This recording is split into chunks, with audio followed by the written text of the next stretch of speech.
लक्ष्मी हां आरती गेली. ओम श्री परमात्मने नमः. ओम श्री सद्गुरुवे नमः. लाईव्ह आहे.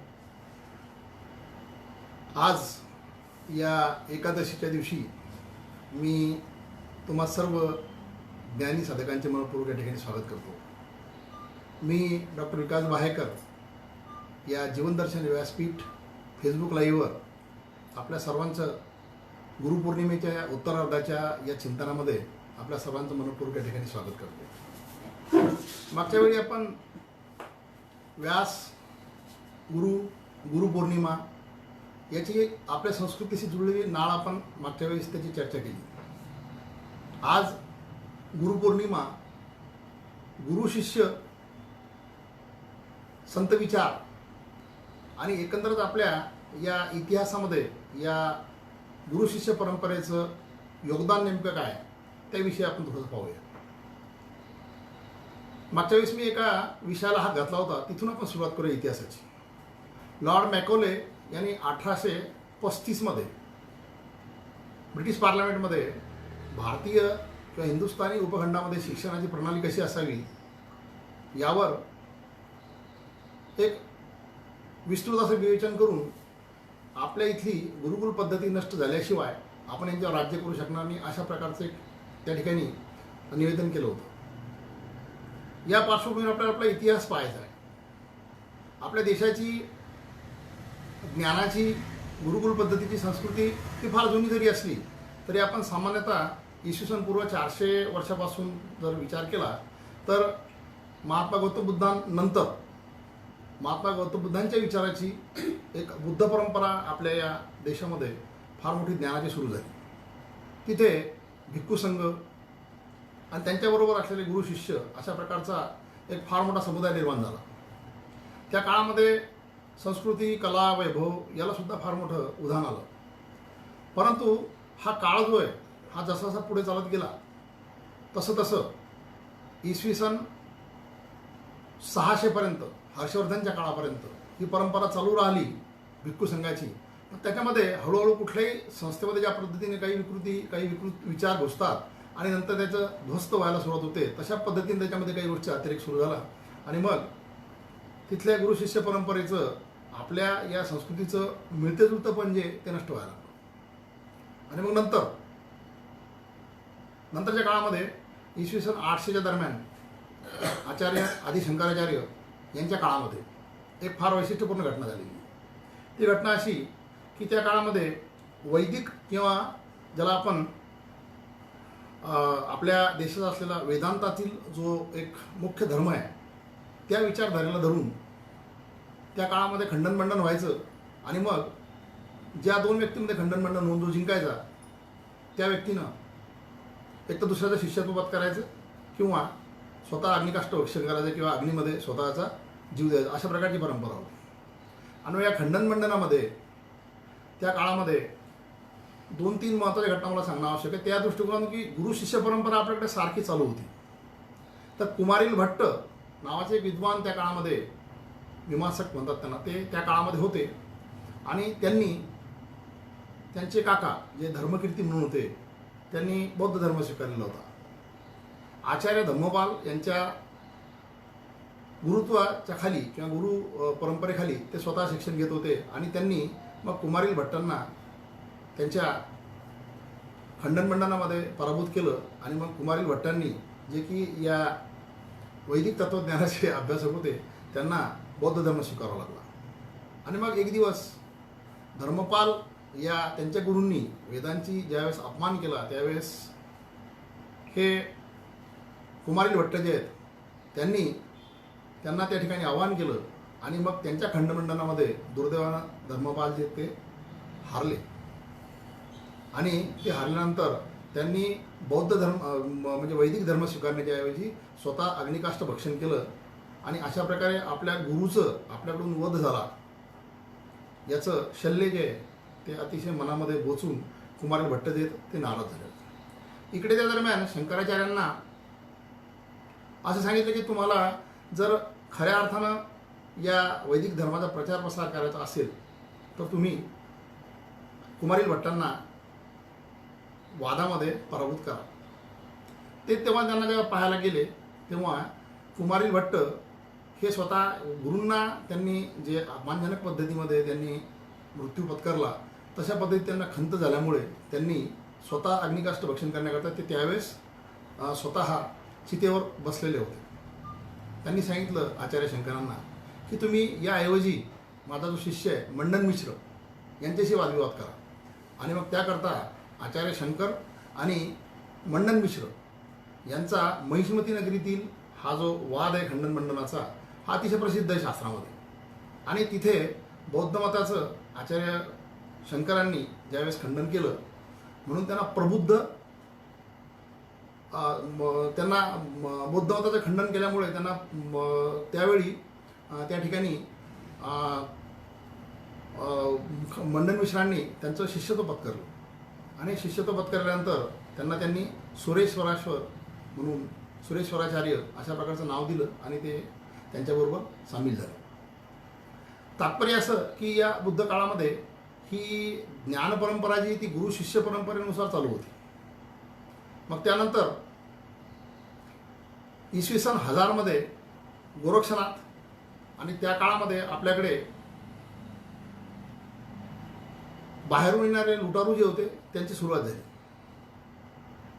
आणि त्यानंतर सल्तनत आणि त्यानंतर मुघल अशा प्रकारचे आपल्याकडे साम्राज्य जे आले या सर्वांनी आपल्या या गुरु शिष्य परंपरेला धक्का लावला आणि फक्त तो मॅकॉलनी धक्का लावला इंग्रज आल्यानंतर. आणि इंग्रज 1947ला गेल्यानंतर फिजिकली आपण त्यातून सुटलो परंतु जी शिक्षण पद्धती मॅकॉलनी आपल्या समोर लावून दिली त्या पद्धतीने मात्र आपण आजपर्यंत ग्रस्त आहोत. तात्पर्य असं की गुरु शिष्य परंपरा गुरुकुल परंपरा ही नष्ट झाल्यामुळे भारतीय ज्ञान परंपरेचं कुठेतरी खंडन झालं आणि आपण ज्ञान संग्रह करून आपल्या जीवनामध्ये काहीतरी वेगळ्या प्रकारचा मोक्ष किंवा वेगळ्या प्रकारची शांती प्राप्त करावी याच्याऐवजी या ज्ञानातून फक्त आपल्याला व्यवहारिक शिक्षण मिळायला सुरुवात झाली. अशा प्रकारचा आपला हा इतिहास जो आहे तो सांगतो. आता या गुरु शिष्य परंपरेच्या इतिहासानंतर आपल्याला गुरु शिष्य परंपरा पाहिजे या महाराष्ट्राच्या भूमीमध्ये विशेषतः किंवा या भारताच्या भूमीमध्ये ज्या आहेत त्याच्यामध्ये सर्वात प्राचीन परंपरा जी ती नाथ परंपरा. आदिनाथ गुरु सकळ सिद्धांचा असं म्हणतात. आणि तिथपासून आदिनाथ मच्छिंद्रनाथ गोरक्षनाथाचे गहिनीनाथ आणि गहिनीनाथाचे निवृत्तीनाथ आणि निवृत्तीनाथानंतर ज्ञानेश्वरानंतरची परंपरा आपण पुढे बघू. वैष्णव परंपरा खरी गुरुच्या म्हणजे विचारांनी जर केली आपण तर ती तिथून सुरू होते ज्ञानेश्वरांपासून. ज्ञानेश्वरांचे शिष्य जे आहेत ते विसोबा खेचर ते विसोबा खेचरांचे शिष्य जे आहेत ते नामदेवराय आणि जनाबाई वगैरे असा तो परिवार जातो चोखोबा वगैरे. तिसरी एक परंपरा आपल्याकडे दत्त परंपरा आहे. या दत्त परंपरेमध्ये एकनाथ महाराजांचे गुरु जे होते जनार्दन स्वामी ते सुद्धा त्या परंपरेतले. चौथी एक परंपरा जी स्वतः तुकाराम महाराजांनी सांगितली ती चैतन्य परंपरा. बाबाजी चैतन्य केले स्वप्नामाजी जागी ती चैतन्य परंपरा जी आहे ती मग तुकारामांचे गुरु त्यांनी स्वप्नामध्ये मानले आणि तिथून ती परंपरा मग निळोबाराय बहिणाबाई शिवकर अशा पद्धतीने चालते. आणि जी सुरुवातीला मी बोललो ती अद्वैत वेदांताची परंपरा जी आहे ती 8व्या शतकामध्ये आचार्य शंकरांचे गुरुवर्य जे होते ते गोविंदपाद आणि आचार्य शंकरांचे शिष्य सुरेश्वराशर आणि त्यांच्याबरोबर पद्मपाद वगैरे त्यांचे शिष्य असायचे ज्यांनी या वेगवेगळ्या ठिकाणच्या म्हणजे शृंगेरी असो की पुरी असो या मठाचं त्यांनी पुढे चलन केलं. थोडक्यात म्हणजे या शिष्य गुरु परंपरासुद्धा आपल्या याच्यामध्ये अतिशय वेगळ्या पद्धतीच्या आहे. आणि त्यातून दोन गोष्टी महत्त्वाच्या व्हायच्या की हे शिष्य जे आहेत ते त्या काळामध्ये जे शुद्ध ज्ञान होतं त्या ज्ञान परंपरेनं परिपूर्ण होत चालायचे. मग आता आजच्या काळामध्ये एक महत्त्वाची जी आपल्या सर्वांच्या समोर असलेली प्रश्नार्थक अशी गोष्ट जी आहे की खरोखर या गुरुची आवश्यकता आहे का. कारण इथून आता आपल्या आजच्या गोष्टीकडे आपल्याला पाहायचं आहे आणि तिथून मग आपल्याला ह्या संतांचा विचार काय तो पाहायचा. मुळात आपण जीवनामध्ये दोन गोष्टी पाहतो. जे आपण ऐहिक शिक्षण घेतो ते देणारे आपले गुरु प्रत्येक ठिकाणी असतात आणि त्यांनी आपल्या जीवनामध्ये वेगळ्या प्रकारचा उत्कर्ष त्यांच्या ज्ञानातून आपल्याला जे काही प्राप्त होतं त्या ऐहिकातून आपण पाहतो. परंतु फक्त प्रपंच करणे हा या जीवनाचा उद्देश आहे का आणि आपल्या जीवनामध्ये आपण काही वेगळ्या अंगानं पाहिलं पाहिजे का हे आपल्या भारतीय संस्कृतीमध्ये सातत्यानं सांगितलं जातं. आणि म्हणून प्रपंचानंतर परमार्थसुद्धा विचार हा केला पाहिजे. पण परमार्थसुद्धा करण्यासाठी गुरु लागतो का याचा सुद्धा आपण विचार करू. कारण तुम्ही आंतरबाह्य मनातून जर शुद्ध असले तर तुम्हाला परमार्थ करण्यासाठी सुद्धा गुरुची आवश्यकता लागेल अशी ती शक्यता नाही. परंतु ती शुद्धता आपल्याला असते का याचा शोध कोणी घ्यायचा आणि हे आपल्याला सांगायचं कोणी. म्हणून आपण या दृष्टिकोनातून त्याचा विचार करू.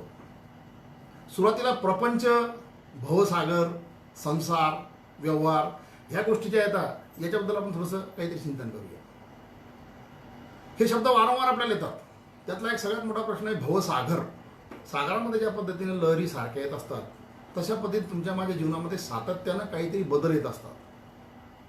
आपल्याला अपेक्षित असलेल्या सर्व गोष्टी मिळाव्यात अशी आपली स्वतःची मर्यादित आकांक्षा असू शकते. परंतु या जीवनाचे चक्र हे सर्वांसाठी ब्रह्मांडासाठी असल्यामुळं आपल्याला सोयीच्या गोष्टी प्रत्येकाला भेटतील अशातली अपेक्षा नसते. तिथं माणसाचा अपेक्षा भंग होतो आणि म्हणून आपण जे विचार करतो तसं आपल्याला सापडत नाही. हे जे आपल्याला सातत्यानं चित्र दिसतं त्याला भवसागर म्हणतात. म्हणून जे येईल ते स्वीकारता आलं पाहिजे हा मुद्दा महत्त्वाचा. प्रपंच तर फारच सोपी गोष्ट आहे. पंचमहाभूतानं बनलेल्या प्रत्येक गोष्टी ज्या तुमच्या माझ्यासमोर आहेत की ज्या आज आहेत त्या नष्ट होणार. जसं संसार शब्द तसाच आहे की ज्याचा सार जो आहे त्याच्या सहित नष्ट होतो त्याला संसार म्हणतात. म्हणून प्रपंच आणि संसार या गोष्टी सारख्याच आहेत. म्हणजे ज्या गोष्टी या पंचमहाभूताच्या बनलेल्या आहेत त्या पंचमहाभूतामध्ये सातत्याने विलीन होणार आहेत. या गोष्टीचा विचार आपण जर केला तर मग त्याच्यापासून आपल्याला दुःख निर्माण होऊ शकत नाही. पण अशा प्रकारची मनस्थिती, अशा प्रकारची मनोभूमिका तुमची निर्माण होते का आणि स्वतः तुम्ही करू शकता का हे पाहिलं पाहिजे. या ठिकाणी खऱ्या अर्थानं तुम्हाला गुरुची आवश्यकता असते. 15व्या अध्यायामध्ये ज्ञानेश्वरीची एक सुंदर ओवी आहे. ती ओवी या प्रपंचाच्या दृष्टिकोनातून आवश्यक आहे. तयापरी श्री गुरु करी तिचे अंगीकारू तो होऊन ठाके संसारू मोक्षमय आघवा. आता या ओवीमध्ये अशा प्रकारच्या गुरुचं वर्णन केलं आहे की तुम्हाला जर गुरुनं अंगीकार केला सरळ सरळ तर तुमचा संसार जो आहे तो सुद्धा मोक्षमय होऊ शकतो. मग महाराष्ट्रातल्या संतांनी हीच महत्त्वाची गोष्ट सांगितलेली आहे. न लगे सायास जावे वनांतरा सुखे येतो घरा नारायण. म्हणजे तुम्हाला तुमच्या घरामध्ये सर्व प्रकारचे मोक्षाची साधनं उपलब्ध आहेत. तुम्हाला त्याकरता ईश्वराच्या प्राप्तीकरता बाहेर जायची गरज नाही किंवा मोक्षाच्या प्राप्तीकरता बाहेर जायची गरज नाही किंवा मनशांतीकरता बाहेर जाण्याची गरज नाही. पण तुम्हाला तुमची तशा प्रकारची मनोभूमिका निर्माण करणं आवश्यक आहे. आणि ती मनोभूमिका निर्माण करत असताना तुम्हाला तशा प्रकारचे गुरु जे येतं ते साक्षात या ठिकाणी सापडू शकतात का मिळतं. आता हे मिळत असताना अशा प्रकारचे गुरु असतात का. गुरुचं वर्णन बऱ्याच ठिकाणी बऱ्याच संतांनी केलेलं आहे. तर ह्या गुरुचं वर्णन करणारे जे संत आहेत त्या संतांचं किंवा ज्याला आपण फिलॉसॉफर म्हणतो खऱ्या अर्थानं त्यांच्या तत्त्वज्ञानामध्ये त्यांनी कशा पद्धतीने मांडलेलं आहे तर ह्याचे टप्पे आपण काही पाहूया. त्या टप्प्यामध्ये हे जर संतांची मालिका आपण पाहिली साधारणतः 12व्या-13व्या शतकापासून सुरुवात झालेली की ज्यांनी स्वतः साहित्य लिहिलेलं आहे आणि काहीतरी तत्त्वज्ञानाच्या दृष्टिकोनातून त्याच्यामध्ये विचार मांडलेला आहे. तर ठळकपणे आपल्या महाराष्ट्राच्या भूमीवर संत ज्ञानेश्वर, त्यानंतर संत एकनाथ, त्यानंतर समर्थ रामदास आणि राष्ट्रसंत तुकडोजी या 4 व्यक्तींनी त्यांच्या साहित्यामध्ये गुरूंबद्दल भरपूर लिहिलेलं आहे. आणि ही गुरुची परंपरा आपल्याकडे जी चालते तशा प्रकारची तत्त्वज्ञानामध्ये पाश्चात्यामध्ये एक परंपरा फार मोठी होऊन गेली. पण ती तितकीच समृद्ध होती. सॉक्रेटिस, प्लेटो, अरिस्टॉटल. परंतु त्यांचं जे त्यावेळेचं कॉन्ट्रीब्युशन होतं ते मूळतः तत्त्वज्ञानाच्या दृष्टिकोनातून होतं आणि तत्त्वज्ञानाच्या दृष्टिकोनातून त्यांनी ती गोष्ट तिथे म्हणजे सिद्ध केली. आणि म्हणून आजही जगामध्ये गुरु शिष्य परंपरेमध्ये पाश्चात्यामध्ये या तिघांचं नाव सर्वप्रथम घेतलं जातं. आणि त्या तिघांचं जे तत्त्वज्ञानामध्ये कॉन्ट्रीब्युशन आहे ते जगाला सर्व दृष्टीने मान्य आहे. किंवा नंतरचं तत्त्वज्ञानाची जी काही वाढ झाली ती यांच्या तत्त्वज्ञानाच्या मूळ आधारावर झालेली. त्यातलं एक वैशिष्ट्य सांगणं आवश्यक आहे की आपण जो सारखा शब्द वापरतो अकॅडमी नावाचं एक विद्यापीठ गुरुकुल त्या काळामध्ये प्लेटोनी सुरू केलं होतं. इसवी सन पूर्व 385 ते 529 म्हणजे अवघे 915 वर्ष जगामध्ये चाललेली एकमेव युनिव्हर्सिटी बरं का ती अकॅडमी. या प्लेटोचं तत्त्वज्ञान जे ते घेऊन युरोपमध्ये अतिशय फार मोठी चर्चा त्याच्यावर झाली आणि त्याच्यातून बरंचसं साहित्य निर्माण झालं. आता तत्वज्ञान हा सुद्धा जीवनाला उपयोगी होण्याच्या दृष्टिकोनातून आवश्यक विषय आहे याची चर्चा आपण मागे केलेली आहे. म्हणजे आपल्याकडे जो शिक्का बसतो गुरु शिष्य परंपरेवर की हे काहीतरी परमार्थाचं किंवा देवाधर्माचं काम करतात आणि ती परंपरा जी आहे ती फक्त त्याच करता असते, हा एक गैरसमज निघून जावा म्हणून मी गोष्ट तुम्हाला सांगितली की सॉक्रेटिस, प्लेटो आणि अरिस्टॉटल या तिघांचं जे तत्वज्ञानामधलं कॉन्ट्रीब्युशन होतं त्यातून जगामध्ये विशेषतः पाश्चिमात्य जगामध्ये जे तत्वज्ञान निर्माण झालं त्यातून बऱ्याच जणांना स्वतःच्या जीवनाचा मार्ग सापडला. मार्ग जीवनाचा सापडणे आणि तो मार्गदर्शन करणे या दृष्टिकोनातून गुरु आवश्यक असतो. परमार्थ हा त्यातून सापडू शकतो हे मला या ठिकाणी सांगायचं आहे महत्त्वाचं. मग आपल्या इकडे आपण जर पाहिलं तर ह्या परंपरेमध्ये या समाजाला मार्गदर्शन व्हाव्या दृष्टिकोनातून किंवा त्यांना मोक्षाचा किंवा त्यांना भक्तीचा किंवा मुक्तीचा मार्ग सापडावा याकरता बऱ्याच लोकांनी अशा प्रकारचा त्याग केलेला आहे. म्हणून ज्या ठिकाणी आपण ज्ञानेश्वर महाराजापर्यंत नाथ परंपरेतून आलो होतो तिथून ज्ञानेश्वर महाराजांनी स्वतःची नाथ परंपरा सोडून त्या काळातील अतिशय समृद्ध अशी वैष्णव परंपरा स्वतःची त्यांनी ती अंगीकारली. मग आता आपल्या स्वतःच्या गुरुचा जो विषय आहे किंवा आपल्या स्वतःच्या जीवनाचा वैयक्तिक जो काही आपल्या परंपरेचा विषय तो सोडून दुसरी परंपरा अंगीकारणे का कशाची आवश्यकता होती त्यांना त्या सर्व गोष्टी नाथ परंपरेच्या त्यात ते श्रेष्ठ योगी होते. परंतु तरी सामान्याच्या उद्धाराकरता त्यांनी स्वतःची गुरु परंपरा जी ती बदलून ते वैष्णव परंपरेमध्ये आले. संत एकनाथांची गंमतही अशीच आहे. जनार्दन स्वामी हे त्यांचे गुरु जे ते दत्त संप्रदायाचे होते, परंतु त्यांना स्वप्नामध्ये साक्षात्कार झाला आणि ज्ञानेश्वरीची शुद्धता करण्याकरता ते ज्यावेळेस आळंदीला पोहोचले त्या काळी त्यांनी स्वतःचा हा दत्त संप्रदायाचा विचार जो आहे तो तात्पुरता बाजूला ठेवून त्यांनी वैष्णव परंपरा अंगीकारली. म्हणजे व्यापक जनहित जे आहे ते साधण्याकरता जनसामान्यांना त्यांच्या जीवनामध्ये जीवनाचा अर्थ प्राप्त करून देण्याकरता या महनीय संतांनी स्वतःच्या जीवनामध्ये स्वतःचं जे काही गुरुपरंपरेचं स्वरूप असेल ते बदलून सामान्यांना उपयुक्त अशा प्रकारच्या परंपरेमध्ये ते आले. म्हणजे ही गुरुची योग्यता त्यांनी प्राप्त करून घेतली. याच्यामध्ये परमार्थ नावाचा प्रकार जो आहे तो मानवजातीच्या इतरांना आपण मदत कशी करू शकतो या दृष्टिकोनातून होता. त्याच्यामध्ये देवधर्माचं किंवा स्वतःचं कुठलं तरी एखाद्या धर्माचं प्रस्थापित करणे, धर्माची ताकद प्रस्थापित करणे अशातला भाग नव्हता. हे या ठिकाणी आपण लक्षात ठेवणं आवश्यक आहे. आणि मग ज्ञानेश्वर महाराजांनी गुरुभक्ती, गुरु या विषयाला अतिशय व्यापकपणे आपल्या ज्ञानेश्वरीने मांडलं. पण त्याला सुद्धा आपल्याला दोन वेगळ्या पद्धतीने पाहणं आवश्यक आहे. ज्ञानेश्वर महाराजांनी त्यावेळी ज्ञानेश्वरीची नेवासाला बसून चिंतन केलं आणि ज्ञानेश्वरी त्यांच्या मुखारिंदातून प्रकट झाली. त्यावेळी त्यांचे गुरु निवृत्तीनाथ त्यांच्या बाजूला बसलेले होते. अर्थात गुरु शिष्यांचा काही संबंध आपल्याला या आजच्या कार्यक्रमाच्या शेवटी पाहायचा आहेच. आणि त्यावेळी त्यांनी ज्ञानेश्वरीमध्ये ज्या गुरूंच्या बद्दलच्या ज्या काही त्यांच्या भावना व्यक्त केल्या त्याच्यामध्ये दोन महत्त्वाचे भाग आहेत. त्यातला पहिला भाग आहे की स्वतःचे गुरु म्हणजे निवृत्तीनाथ बाजूला बस असताना त्यांच्याप्रती जी कृतज्ञता व्यक्त केली त्या गुरुभक्तीच्या ओळी आहेत. परंतु 13व्या अध्यायामध्ये श्लोक क्रमांक 7 त्या 7व्या श्लोकामध्ये आचार्य उपास्ती या शब्दावर त्यांनी ज्ञानोत्तर किंवा ज्ञानप्राप्ती झाल्यानंतर ज्ञानाचं लक्षण म्हणून गुरुची सेवा हा भाग लिहिलेला आहे. म्हणजे तुम्हाला संपूर्ण ज्ञान झाल्यानंतर आपण आपल्याला जीवनामध्ये ज्या ज्या गोष्टींनी मदत केली त्या गुरुला कशा प्रकारे कृतज्ञ राहू शकतो याच्याबद्दलचं संपूर्ण ज्ञान प्राप्त झाल्यानंतरचं ज्ञानलक्षण म्हणून गुरुची सेवा ही गोष्ट लिहिलेली आहे. त्याच्यामुळे ही एक महत्त्वाची हा महत्त्वाचा फरक आपण लक्षात ठेवणं आवश्यक आहे. आणि त्या ठिकाणी त्यांनी एक उभी वापरलेली आहे. आगवियाची या दैवा जन्मभूमी हे सेवा जे ब्रह्म करी जीवा शोच्यातेही. म्हणजे तुमच्या माझ्या सर्व प्रकारच्या या जीवनामध्ये ज्या ज्या काही आतापर्यंतच्या अनिष्ट गोष्टी झाल्या असतील त्या सर्वांना शुद्ध करण्याची क्षमता जी आहे ती फक्त एका गोष्टीमध्ये आहे, ती म्हणजे गुरूंची सेवा.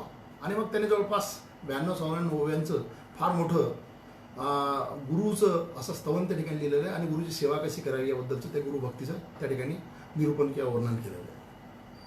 आणि मग ही शुद्धता तुमच्या माझ्यामध्ये होत राहावी या दृष्टिकोनातून त्यांनी काही मार्गदर्शक तत्व सांगितलेले आहेत. त्यातलं सगळ्यात पहिलं मार्गदर्शक तत्व जसं आपण पहिले गुरुची हे पाहिले तर शिष्यांनी काय केलं पाहिजे तर शिष्यांना त्यांनी ती एक ओळीमध्ये सांगतात. संत विचारामध्ये आपण पाहत होतो की आता हृदय हे आपुले चौफाळून या भले वरी बैसवू पाऊले श्री गुरूंची.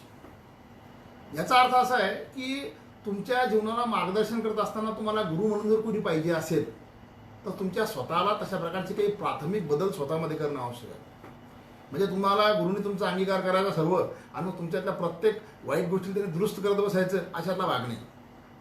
तुम्हाला ज्या ज्या गोष्टी कळतात, तुम्ही ज्या ज्या गोष्टी समजून घेऊ शकता, त्या गोष्टीचं तुम्ही स्वतःच्या दृष्टिकोनातून अंतर्यामी स्वतःच्या मनाला बुद्धीला साक्षी ठेवून त्या वाईट गोष्टीचं निर्धारण तुम्ही स्वतः केलं पाहिजे. आणि मग आपण शुद्ध होऊन माझ्यामध्ये काय गोष्टी चुकीच्या आहेत या तुम्ही पहा आणि मला तुम्ही शिष्यत्व देऊन माझा तुम्ही अंगीकार करून मला तुम्ही मोक्षाचा मार्ग दाखवा, अशा प्रकारची अपेक्षा त्या ओळीतून व्यक्त केलेली.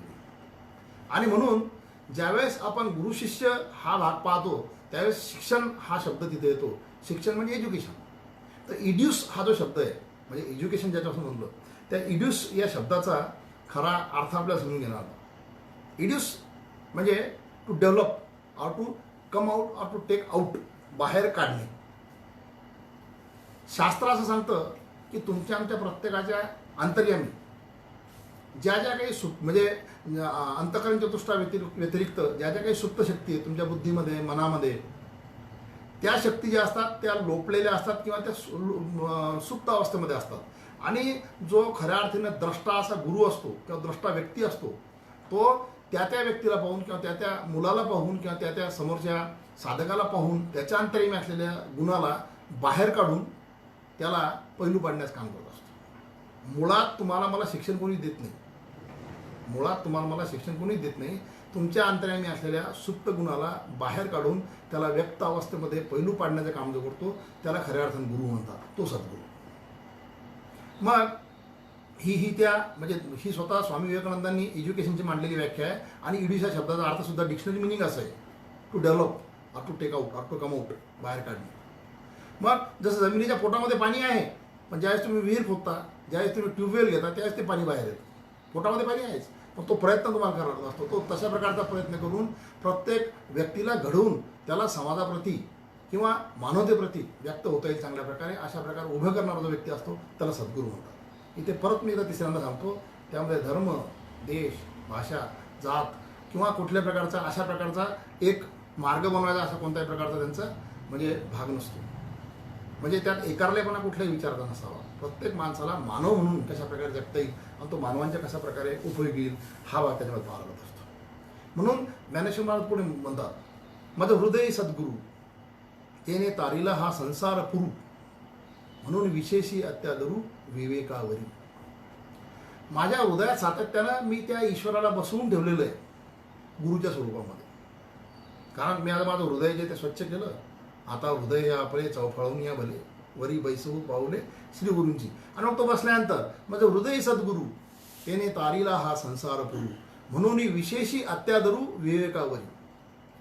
विवेक मी सांगितलं की विचार विकार या दोन्ही गोष्टी ज्यावेळेस नष्ट होतात त्यावेळेस विवेक उभा राहतो. म्हणून म्हणजे सर्व अंगाने पाहून माझ्या लक्षात आलेलं आहे की हा गुरु जो यानं मला उद्धार केला आहे, म्हणून माझ्या हृदयातील या गुरुला मी आदरपूर्वक वंदन करतो. म्हणजे तुम्हाला तुमच्या गुरुचं खऱ्या अर्थानं मोठेपण समजलं पाहिजे आणि त्याकरता तुम्ही सातत्यानं साकल्याने या गोष्टीचा विचार केला पाहिजे. कारण गुरु शक्तीच तशी आहे, जयांचे केली या स्मरण होय सकल सिद्धींचे अधिकरण, ते तुझे श्रीचरण वंदिले मिया, असं सुद्धा ते म्हणतात. की तुझं नुसतं स्मरण केलं की आतापर्यंत या जगतामध्ये असल्या सर्व प्रकारच्या विद्या ज्या आहेत त्या मला प्राप्त होतील, सर्व प्रकारच्या सिद्धी मला प्राप्त होतील, अशा प्रकारचं तुझ्या चरणाचं नुसतं मी स्मरण केल्यानं जर मला होत असेल तर मी त्याचं वंदन मनपूर्वक करायला तयार आहे. संत विचारामध्ये ही गोष्ट आपण महत्त्वाची लक्षात ठेवली पाहिजे की आपण कृतज्ञता हा गुणधर्म त्या संत विचारातील गुरु शिष्य संबंधातून घेतला पाहिजे. आजच्या काळामध्ये हा एक महत्त्वाचा गुणधर्म मानवाच्या दृष्टिकोनातून आपण शाश्वत मूल्यामध्ये गमावत आहोत. तुम्हाला मला जीवनात उभं करणाऱ्या किती व्यक्तीला आपण याच्यानंतर नमस्कार करतो किंवा त्याची कृतज्ञता मानतो, याच्याबद्दल तुम्ही जर समाज पाहिला तर चित्र फार विदारक आहे. म्हणून हे आपल्याला लक्षात ठेवणं आवश्यक आहे. आणि तुम्ही कला क्षेत्रामध्ये जर पाहाल तर गुरूंचं नाव घेण्यापूर्वी असं कानाला या ठिकाणी त्याचं पकडतात की माझ्या गुरुचं नाव माझ्या जिभेवर येतं, परंतु ते परंपरा सांगतात की आम्ही या परंपरेचे आहोत. संगीत क्षेत्रामध्ये फार मोठी परंपरा आहे आणि त्याकरता ज्ञानेश्वर महाराजांनी एक ओवी त्याकरता सांगितलेली, म्हणून साधका तू माऊली पिके सारस्वत तुझे पाऊली. साधकांसाठी तू माऊली आहे, काही तर आईच्या वरचा दर्जा आहे तो माऊलीचा. म्हणून साधका तू माऊली पिके सारस्वत तुझे पाऊली, या कारणी मी सावली न सांडी तुझी. तुझ्या कृपा छत्रामध्ये सातत्यानं हे गुरु मला तू राहू दे, कारण तुझ्या कृपेच्या सावलीमध्ये मी जर राहिलो तर मला जसं जयाचे केलिया स्मरण होय सकल सिद्धींचे अधिकरण, त्या पद्धतीनं ह्या सर्व प्रकारच्या ज्ञानाचं तुझ्या सावलीमध्ये राहिलं म्हणजे मला सर्व प्रकारे या ज्ञानाचं ज्ञान तुझ्या त्या सावलीतच पिकतं, त्याच्यामुळे मला सर्व ठिकाणी त्या ज्ञानाची प्राप्ती होऊ शकते. ही कृतज्ञता मनोमन आपल्या गुरुप्रती या शिष्याला असते. परंतु हे असताना त्या शिष्यानं आणखीन काही गुणधर्म आत्मसात करणं आवश्यक असतं. त्याच्यामध्ये एक समर्पण भाव जो आहे तो सातत्यानं आवश्यक असतो. मागे कुठल्या तरी एखाद्या एपिसोडमध्ये मी सांगितलं असेल, एक तो श्लोक आहे, तद्विधी प्राणी पातेन परिप्रश्नेन सेवया. म्हणजे सर्वप्रथम तुमच्यामध्ये ती नम्रता आली पाहिजे. त्या नम्रतेतून तुम्ही तशा प्रकारचं त्या गुरुकडून त्याला पूर्ण जिंकून तुम्ही त्याला सर्व प्रकारची जी ज्ञानाची ती प्राप्ती करून घेऊ शकता. आणि ती घेत असताना तुम्हाला कुठल्या प्रकारचा अहंकार चढणार नाही, ही गोष्ट सुद्धा त्यात लक्षात ठेवणं आवश्यक असतं. तर अशा प्रकारे ज्ञानेश्वर महाराजांनी त्या ज्ञानेश्वरीमध्ये गुरु परंपरेचं, गुरु आणि शिष्य नात्याचं आणि ज्ञानापासून प्राप्त होणारं महत्त्वाचं लक्षण जे गुरूंची सेवा, त्याचं वर्णन अतिशय विस्तृतपणे केलेलं आहे. त्याच्या पलीकडे आपण ज्ञानेश्वर महाराजाचा विषय हा फार मोठा आहे, तो ॲक्च्युली पूर्ण आपल्याला एका एपिसोडमध्ये घ्यायला पाहिजे. परंतु असो, दुसरा जो त्याच्यानंतरचा जो आपल्या या महाराष्ट्राच्या परंपरेमध्ये संत होऊन गेले ते संत एकनाथ यांनी आणखीन त्याच्या पुढीकडे जाऊन एका सूक्ष्मतेनं गुरूंचं वर्णन केलेलं आहे.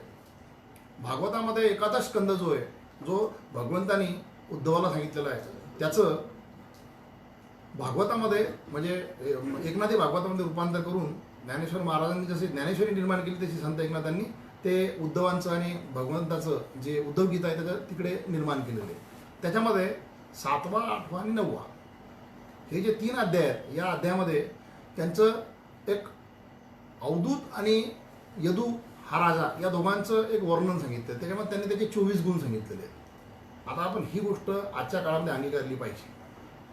त्याचं एक सूत्र आहे, जो जयाचा मी घेतला गुण तो तयाला मी मानले गुरु जाण. जीवनामध्ये आपण प्रत्येकजण मर्यादित जगतो, मर्यादित आपल्याला स्किल असतं, मर्यादित बुद्धी असते आणि आपलं दर्शनसुद्धा जगाचं हे मर्यादित असतं. आपल्याला सगळ्या गोष्टी माहीत नसतात, म्हणून आपण बऱ्याच गोष्टी दुसऱ्याकडून शिकत असतो. मग जी गोष्ट तुम्ही दुसऱ्याकडून शिकले, ज्याच्यामुळे तुमच्या माझ्या जीवनावर किंवा आपल्या स्वतःच्या जीवनावर त्याचा काहीतरी चांगला परिणाम झाला, त्याला गुरु मानलं पाहिजे. अशा पद्धतीनं 24 गुरु संत एकनाथांनी त्या 7व्या, 8व्या आणि 9व्या अध्यायामध्ये सांगितलेले आहेत. एकादश स्कंद भागवत त्याच्यामध्ये.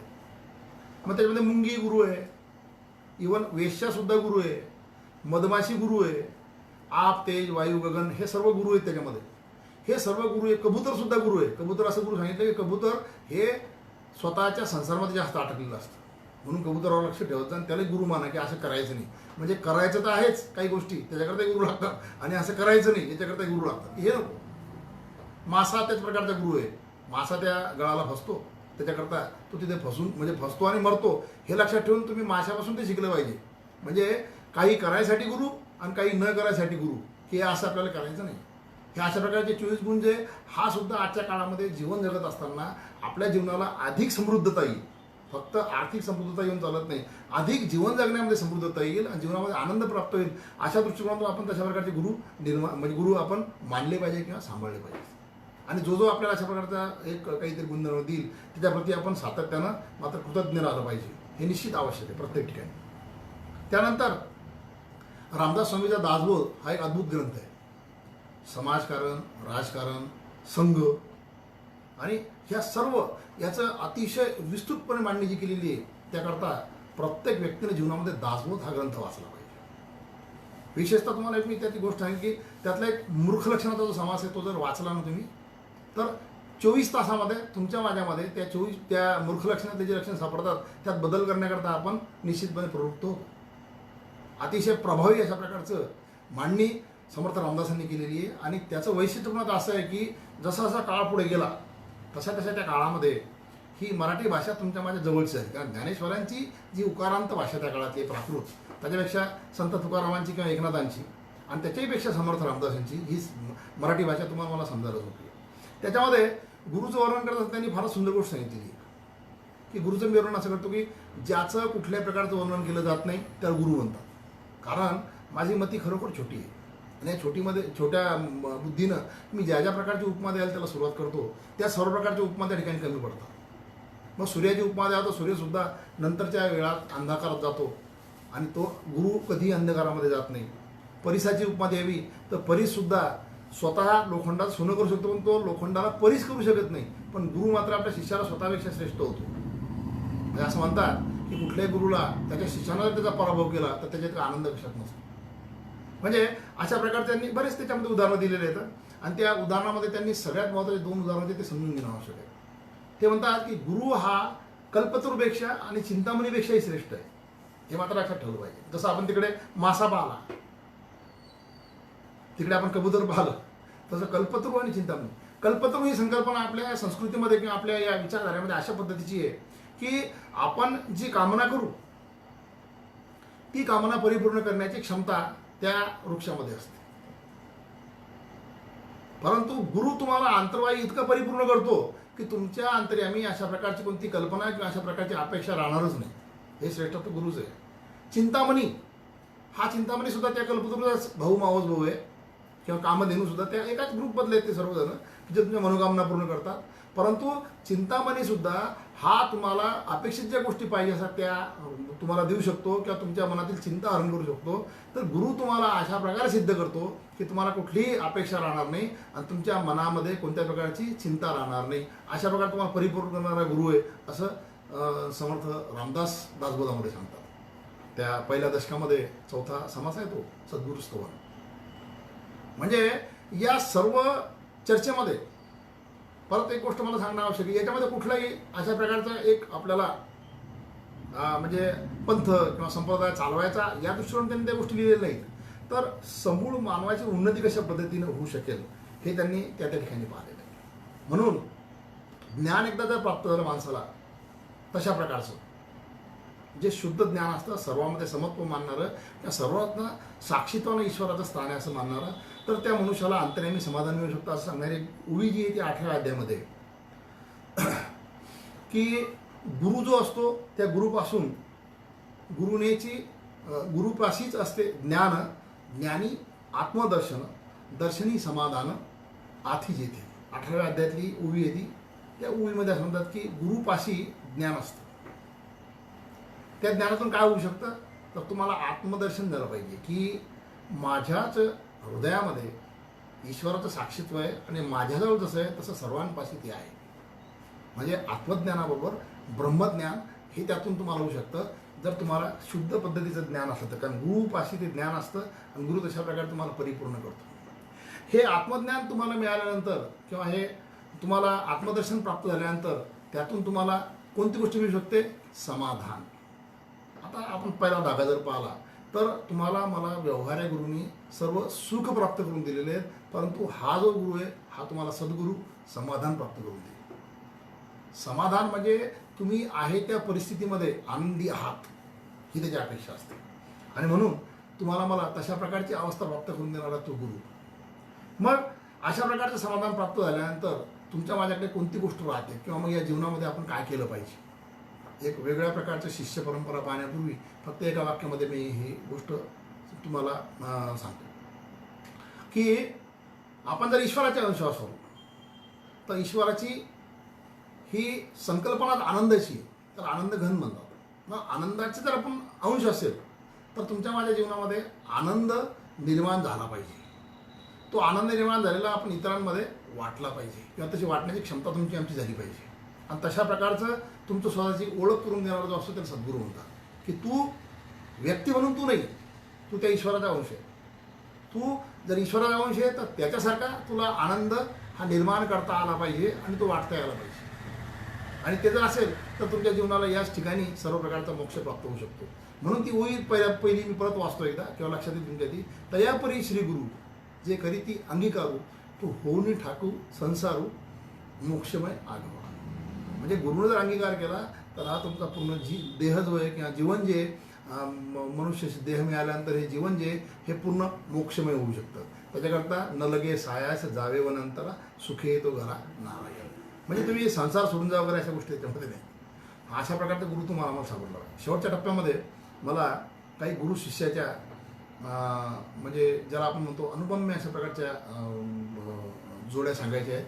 पण त्याच्यापूर्वी एक राहिलेला जो आपला टप्पा आहे संत राष्ट्रसंत तुकडोजी महाराजांचा, त्यांनी गुरुची संकल्पना फार वेगळ्या पद्धतीने मांडली.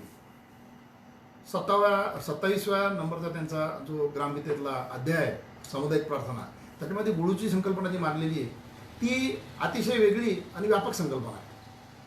गुरुदेव सेवा मंडळाचं ज्या ज्या ठिकाणी भजन कीर्तन प्रवचन किंवा काही हे असतं प्रार्थना, त्या ठिकाणी किंवा मंदिर ज्या ठिकाणी असतं सामुदायिक प्रार्थनेच्या दृष्टिकोनातून, त्या ठिकाणी प्रार्थना मंदिर त्या ठिकाणी ही अशी रचना केलेली असते. एका क्वाटवर शुभ्र अशी चादर अंथरलेली असते, त्याच्यावर एक लोट ठेवलेला असतो आणि त्याच्यावर आपल्याला त्याच्यावर ते हार घालतात आणि आपल्या हृदयी असलेला आपण ज्या धर्माची ज्या पंथाची ज्या विचारधारेचे असेल त्या विचारधारेमधला त्या पंथामधला त्या धर्मामधला आपल्याला इष्ट असलेला आपला जो काही भगवंत असेल तो त्या ठिकाणी आपण प्रस्थापित करायचा आणि आपण सर्वांनी मिळून सामुदायिक प्रार्थना करायची. म्हणून त्यांनी सगुण साकारासाठी निर्गुण निराकाराचं स्वरूप जे आहे ते गुरुदेवाच्या स्वरूपात निर्माण केलेलं आहे. हा त्या तुकडोजी महाराजांच्या परंपरेतला फार मोठा श्रेष्ठ अशातला भाग आहे. आणि म्हणून ते म्हणतात गुरुदेव हमारा प्यारा हे जीवन का उजियारा. तर या परंपरेमध्ये गुरुचं वर्णन करत असताना आपण जर संत साहित्याचा विचार केला तर त्या संत साहित्यामध्ये या 4 ठिकाणी संत ज्ञानेश्वर, संत एकनाथ, समर्थ रामदास आणि राष्ट्रसंत तुकडोजी या 4 ठिकाणी तुम्हाला गुरूंचं आणि गुरुभक्तीचं आणि गुरु परंपरेचं वर्णन सापडेल. पण त्याच्यामध्ये कुठल्या प्रकारचा पंथ निर्माण करण्याची किंवा संप्रदाय निर्माण करण्याची त्यांची इच्छा नाही. तर मनुष्य म्हणून तुम्ही आम्ही कसे उभं राहू शकतो हे पाहण्याचा त्यातला दृष्टिकोन फार मोठा आहे. आता काही गमतीच्या किंवा काही महत्त्वाच्या आपल्याला ज्या गुरु शिष्य जोड्या आहेत त्या पाहायच्या. आपल्या या भारताच्या भूमीला सर्वश्रेष्ठ असा लाभलेला एक सुपुत्र म्हणजे स्वामी विवेकानंद. स्वामी विवेकानंदाचे गुरु रामकृष्ण परमहंस. मला काही गोष्टी कशा करता सांगायच्या आहेत की गुरुची योग्यता कशी असावी. अद्भुत अशा प्रकारच्या बुद्धिमत्तेचा धनी असलेला स्वामी विवेकानंद, पण त्याचा गुरु जो होता ना तो बऱ्याच वेळा त्या देहाच्या पातळीच्या पलीकडे असायच्या तुरीय अवस्थेमध्ये. आणि 1881 पासून तर 1886 पर्यंत जेव्हा ते एकत्र होते त्यावेळेस त्यांचे बऱ्याच गोष्टीवर वेगवेगळ्या प्रकार वाद व्हायचे, भांडणं व्हायचे. परंतु ज्यावेळी स्वतःचा या ज्ञानाचा किंवा स्वतःच्या अंतर्यामी याचा साक्षात्कार ज्यावेळेस स्वामी विवेकानंद झाला त्यावेळेस त्यांना लक्षात आलं की मला या माझ्या गुरुनं खऱ्या अर्थानं मोक्षाचा मार्ग दाखवला. म्हणून त्यांची जी विचारधारा आहे ती प्रचार प्रसार करणारे ते रामकृष्ण मिशन या नावाने, म्हणजे त्यांनी रामकृष्ण हे शिक्षणाच्या बाबतीत जरी काही असले तरी त्यांना ती गुरुचा अंगीकार त्या ठिकाणी केलेला होता. दुसरा गुरु शिष्याचा प्रकार जो आहे तो मी आत्ता जो बोललो तो राष्ट्रसंत तुकडोजी आणि आडकोजी महाराजांचा. आडकोजी महाराज सुद्धा तशा प्रकारच्या विधेयी अवस्थेमध्ये असायचे. वयाच्या 6व्या वर्षी राष्ट्रसंत तुकडोजी महाराज त्यांच्या गावाला वरखेडला गेले आणि त्याच्यानंतर 4 वर्ष त्यांना त्यांचा सहवास लागला. 1920ला त्यांचं देहावसन झालं गुरूंचं. म्हणजे 4 वर्षाच्या काळामध्ये त्यांना गुरूंचा सहवास लागला आणि त्या दरम्यान त्या गुरूंनी त्यांना ज्ञान दिल्याशिवाय भाग नाही. त्यांनी स्वतः ग्रामगीतेमध्ये एक गोष्ट नमूद केलेली आहे की माझ्या अंतर्यामी मी जे करतो त्या कर्तृत्वाचा अहंकार निर्माण होऊ नये म्हणून मी आडकोजी महाराजांना गुरु मानतो. म्हणजे आपल्या स्वतःचं इतकं सूक्ष्म चिंतन किंवा स्वतःचं इतकं सूक्ष्म अवलोकन जे व्यक्ती करतात ते खऱ्या अर्थानं श्रेष्ठ पदाला प्राप्त होतात. आपण जे काही कर्तृत्व करतो त्याचा अहंकार आपला चिटकत असतो. तो चिटकू नये म्हणून कोणीतरी गुरु असावा, कोणीतरी कान उपटणारा असावा, कोणीतरी आपल्यावर सातत्यानं लक्ष ठेवणारा असावा. अशा प्रकारचं वंदनीय राष्ट्रसंत तुकडोजी महाराजांचं ते वक्तव्य आहे. म्हणजे हा अशा प्रकारचा एक गुरु. तिसरा गुरु त्याच्यापेक्षा श्रेष्ठ तुम्हाला सांगतो मी. जगाच्या पाठीवर ज्या पद्धतीनं गीता हा जो ग्रंथ आहे तो एकमेव ग्रंथ असा आहे की त्या ग्रंथाची जयंती साजरी होते. आणि त्या गीतेचं तुमच्या माझ्यासाठी प्राकृतामध्ये ज्यांनी भाष्य केलं निर्माण ते संत ज्ञानेश्वर. आणि ज्ञानेश्वरीसारखा सुद्धा ग्रंथ जो आहे तो निर्माण होणे नाही. ह्या वाक्याच्या मागे एक भूमिका मला तुम्हाला सांगणं आवश्यक आहे. कारण आपण जर आपल्या जीवनामध्ये स्वतःचं अवलोकन करून आपल्यामध्ये असलेल्या चुका सुधारून एखाद्या गुरुच्या शरण जाऊन पूर्ण शरणागती प्राप्त करून त्याची कृपादृष्टी आपल्याला प्राप्त करून घ्यायला आयुष्यामध्ये आपला जो काळ लागतो त्या काळाच्या दृष्टिकोनातून ज्ञानेश्वर महाराज किती भाग्यवान आहे बघा. ज्ञानेश्वर महाराजांचे गुरु निवृत्तीनाथ हे ज्ञानेश्वराचे वडील बंधू होते. म्हणजे जन्माच्या आधी घरामध्ये गुरु उपस्थित होते.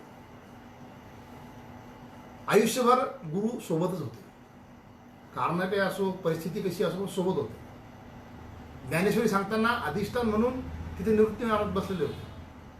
आणि जीवनाची परिपूर्तता झाली, जीवनामध्ये जे करायचं ते काम मी पूर्ण केलं हे जाणवल्यानंतर मला ज्यावेळेस समाधी घ्यायची त्यावेळेस याच गुरूंनी संजीवन समाधीच्या ठिकाणी ज्ञानेश्वरांना स्वतःचं बोट धरून तिथे स्वतः त्यांचं बोट धरून त्यांना तिथे बसवलं. म्हणजे जीवनामध्ये इतका परिपूर्ण जीवन पूर्ण व्यापून टाकेल इतका गुरुचा संपर्क कुठल्याही व्यक्तीला आजपर्यंत मानवजातीमध्ये सापडलेला. म्हणून सर्वश्रेष्ठ शिष्य जर कोणी असेल तर ज्ञानेश्वर महाराज आहेत, कारण त्यांना गुरुचं इतकं म्हणजे सहचर्य लाभलं आणि म्हणून त्यांनी निर्माण केलेलं ज्ञानेश्वरी हा ग्रंथ सर्वश्रेष्ठ आहे. आणि आता एक गुरु शिष्याची जोडी मला महत्त्वाची सांगायची, थोडा तो आक्षेप सुद्धा आहे. यातली सत्य असत्यता आपण इतिहासानुसार समजून घ्यायची. छत्रपती शिवाजी महाराजांचे गुरु मोठा वादाचा विषय आहे, पण याच्यात आपण एक थोडंसं टाईम स्केलवर किंवा त्याला इतिहासाच्या पानावर जर आपण मोजून पाहिलं समजा टाईम स्केलवर तर आपल्या लक्षात येईल. काही जण म्हणतात त्यांचे गुरु संत तुकाराम आहेत, काही जण म्हणतात त्यांचे गुरु समर्थ रामदास आहेत. परंतु आपण एक सूक्ष्मतेने विचार करत नाही किंवा आपण पाहत नाही. हा आपला जो आहे ना आपला स्वतःचा अभिनिवेश असतो. त्या अभिनिवेशाच्या पलीकडे आपण जाऊन जर सत्य पाहण्याचा विचार जर केला तर एक गोष्ट लक्षात येईल. 1645ला रोहिडेश्वराला छत्रपती शिवाजीनं म्हणजे त्याच्या बाल शिवाजीने त्यावेळी शपथ खाल्ली की हे स्वराज्य निर्माण करायचं. त्यावेळी तुकाराम महाराज जे येतं त्यांचा जन्म 1608चा आणि त्यांचं महापरिनिर्वाण किंवा त्यांचं वैकुंठगमन जे आहे ते 1650चं. म्हणजे त्यावेळी त्यांची अवस्था जी होती तुकाराम महाराजांची की ज्यांनी शिवाजी महाराजांनी पाठवले सर्व नजराने हे वापस पाठवले होते, म्हणजे ते विरक्त अवस्थेमध्ये होते. आणि शिवाजी महाराजांच्या मागे त्या काळामध्ये अशा प्रकारचं एक राजकारण होतं, मित्र जमवणे सवंगडी जमवणे.